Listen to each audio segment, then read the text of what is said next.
उगार साखर कारखान्याकडे ऊस घेऊन निघाल्या ट्रकची ट्रॉली पलटल्याने रस्त्याच्या बाजूने जाणाऱ्या 3 शेतमजूर महिला ठार तर 1 महिला गंभीर जखमी झाली आहे। या घटनेची नोंद कागवाड पोलिसात झाली असून उपनिरीक्षक M.B. बिरादार यांनी घटनास्थळाचा पंचनामा केला।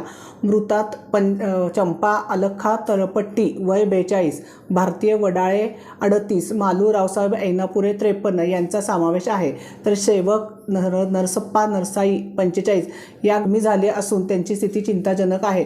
याबाबत अधिक माहिती अशी की कागवाडहून उगार कारखान्याकडे ऊस वाहतूक करणाऱ्या ट्रॅक्टर KS 71 T1925 ट्रॉलीचे चाक तुटल्याने ती रस्त्याकडून जाणाऱ्या शेतमजूर महिलांवर उलटली। त्यात 3 ठार व 1 गंभीर जखमी झाली। शेतातून काम करून घरी परतताना त्यांना मृत्यूने कवटाळल्याने कागवाड तालुक्यात हळहळ व्यक्त होत आहे। अपघातीय मयत महिला दररोज मजुरीसाठी उन्हाळा असल्याने सकाळी लवकर जाऊन दुपारी 12 वाजता परतत होत्या। घटनास्थळी मृतांच्या कुटुंबियांना आक्रोश हृदय पिळवून टाकणारे होते।